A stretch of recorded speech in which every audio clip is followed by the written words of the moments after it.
Saludo con gusto a la ministra de la Suprema Corte de Justicia, Yasmín Esquivel. Gracias por estar aquí. Al contrario, Guillermo, me da mucho gusto saludarlo y saludar a sus televidentes en este espacio de información. Abro la conversación, ministra, preguntándole su posición respecto a la reforma al Poder Judicial.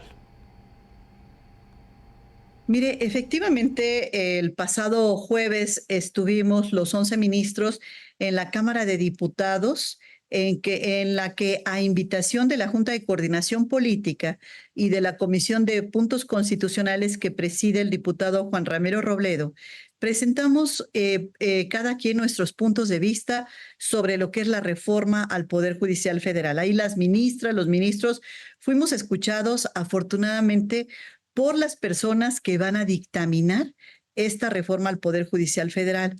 En este espacio que fue breve de 5 minutos, yo entregué la propuesta que hice en función de varios puntos que quisiera señalar en este momento y que agradezco que podamos informar a sus televidentes.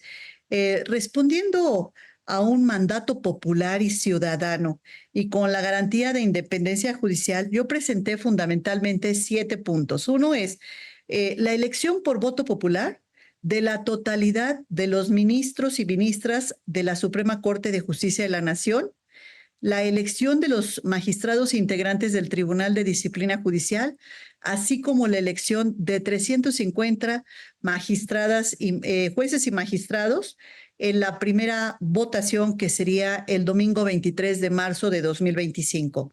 Ahora bien, en este momento, en la línea del tiempo, se está ya en estas mesas de diálogos nacionales para la reforma al Poder Judicial Federal.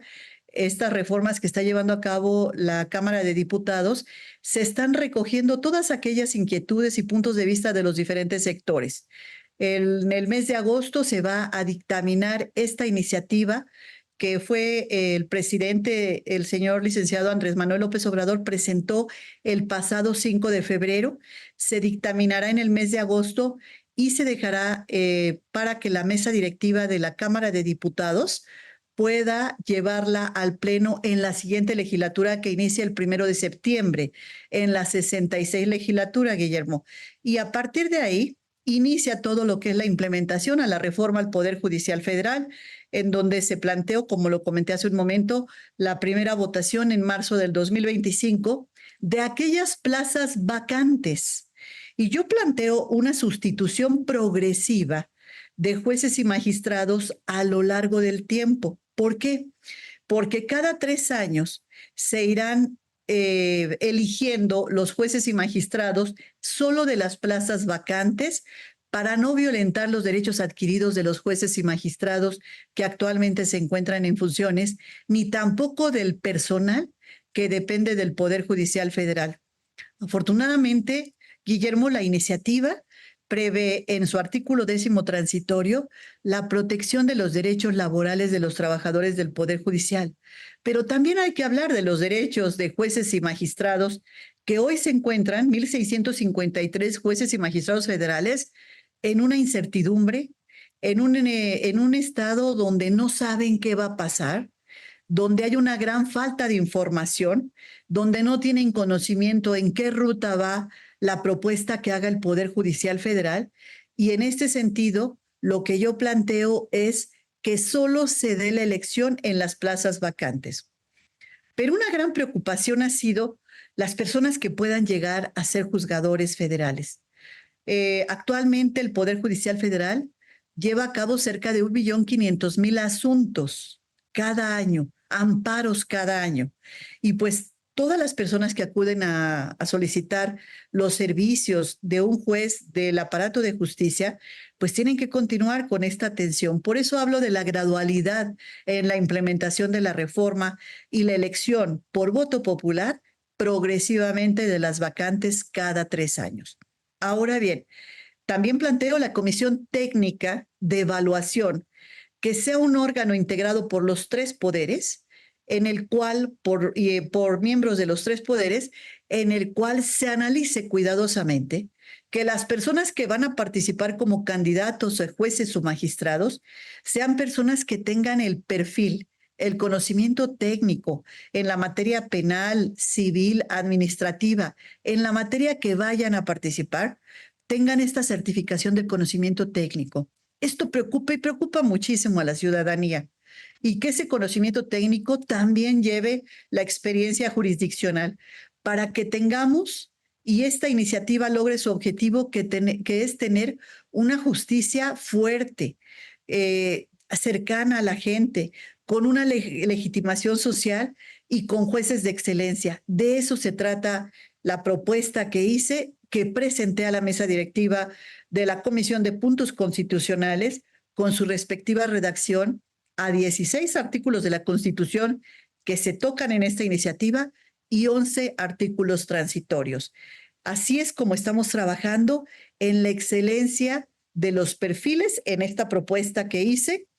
Y otro de los aspectos importantes, además de la protección de los derechos laborales de las personas que integran el Poder Judicial Federal, también estamos presentando en este momento el tema de la paridad de género, Guillermo.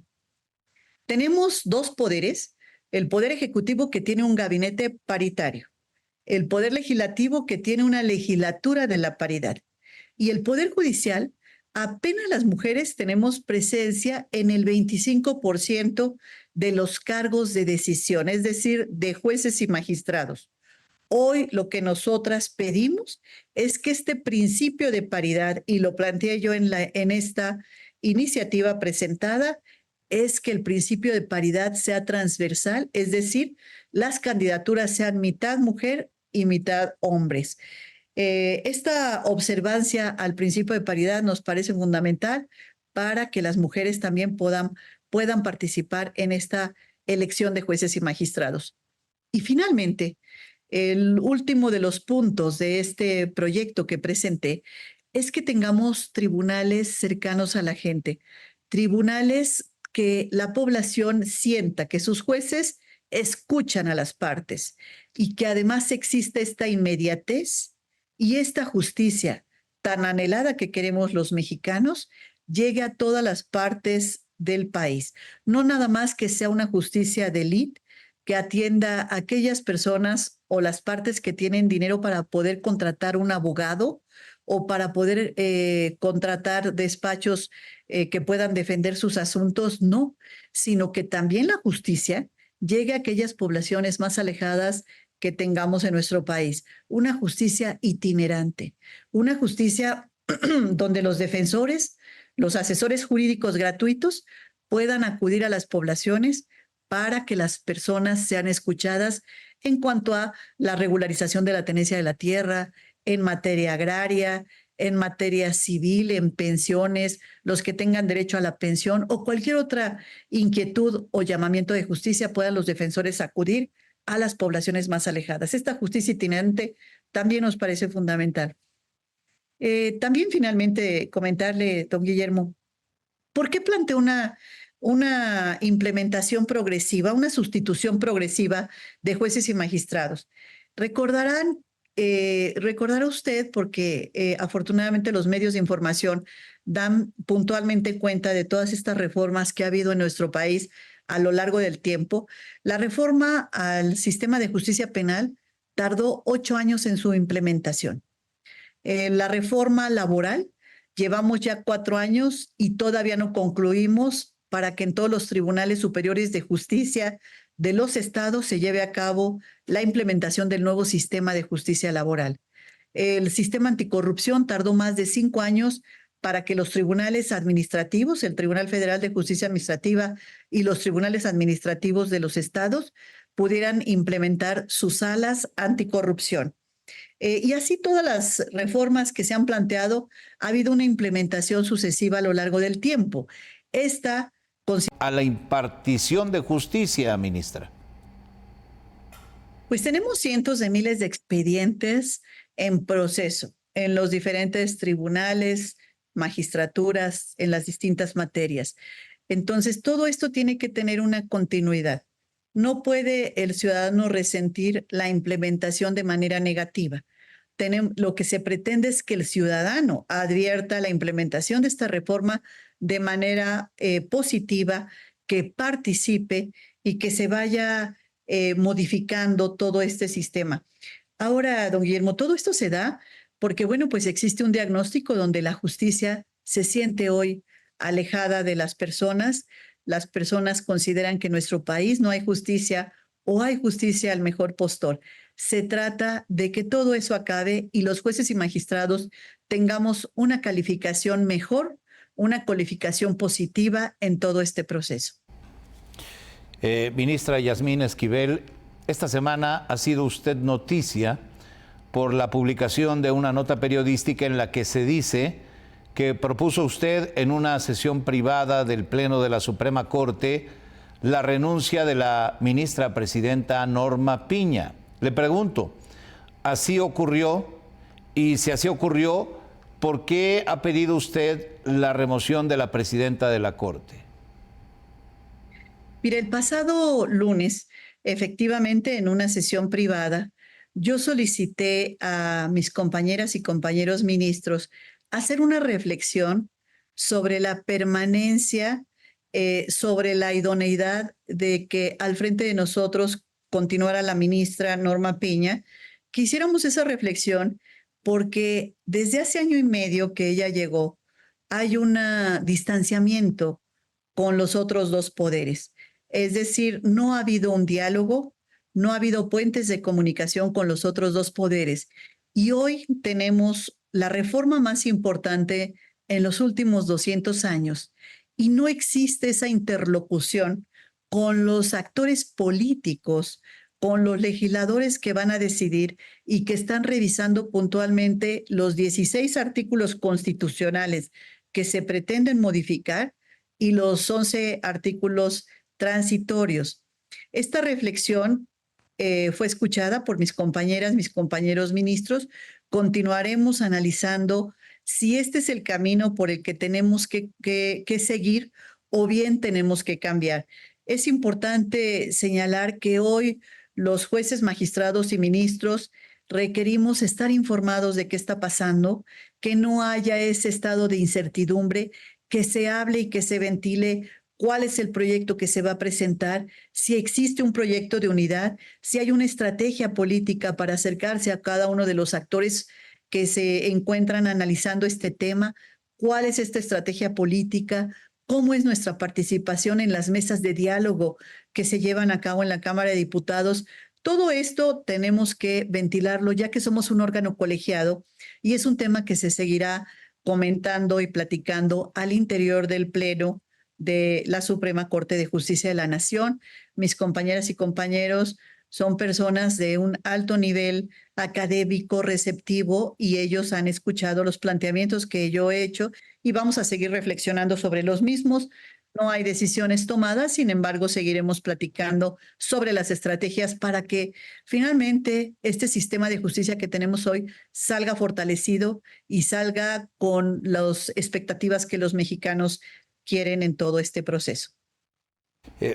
Esta petición de remoción o de renuncia no parece haber tenido eco suficiente. De hecho, la Suprema Corte emitió un comunicado en el que establece que la ministra presidenta Norma Piña sigue a cargo de todas sus funciones, pero además hubo quien hizo cuestionamientos, y debo preguntarlo con franqueza, a la autoridad moral para pedir la renuncia de la presidenta de la Corte, cuando usted misma, se lo digo con todo respeto, ha enfrentado recientemente cuestionamientos por su pasado académico. Pero además debo subrayar, ministra Yasmín Esquivel, el voto de usted fue definitivo para que Norma Piña llegara a la presidencia de la Corte. Y eso me lleva a preguntar, ¿qué pasó? Efectivamente, hace año y medio, uno de los 6 votos que llevan a la ministra Norma Piña para la presidencia de la Corte se lo di yo. Hace año y medio las condiciones políticas eran distintas a las que tenemos el día de hoy. Hoy tenemos un mandato en las urnas que fue expresado el 2 de junio, una realidad social distinta, don Guillermo, y bueno, pues en ese sentido hay que estar trabajando con esta nueva realidad, esta nueva realidad política que se está presentando después de año y medio. Las cosas han cambiado de una manera radical y tenemos que estar enfrentando este tema. Ahora, Sobre la última pregunta que usted me cuestiona y que además es muy importante que usted lo saque, don Guillermo, es un tema que yo ya contesté. Ya es un caso cerrado, es un asunto donde han resuelto las autoridades competentes y las autoridades jurisdiccionales. Se ha determinado que yo soy la autora de la tesis, tengo el reconocimiento por el Instituto Nacional de Derechos de Autor y ese asunto se encuentra concluido para mí. Autoridad moral, por supuesto que la tengo. Tengo 40 años en la vida pública y siempre atendiendo puntualmente el servicio público al que me he desempeñado desde la edad de 18 años. Ministra Yasmín Esquivel, agradezco su tiempo y su disposición para responder a mis preguntas. Le expreso el deseo franco de que los foros en curso no sean un diálogo de sordos y que de las múltiples propuestas que seguramente se presentarán salga la mejor reforma posible al Poder Judicial, y esto lo deseo por el bien de México. Gracias por estar aquí.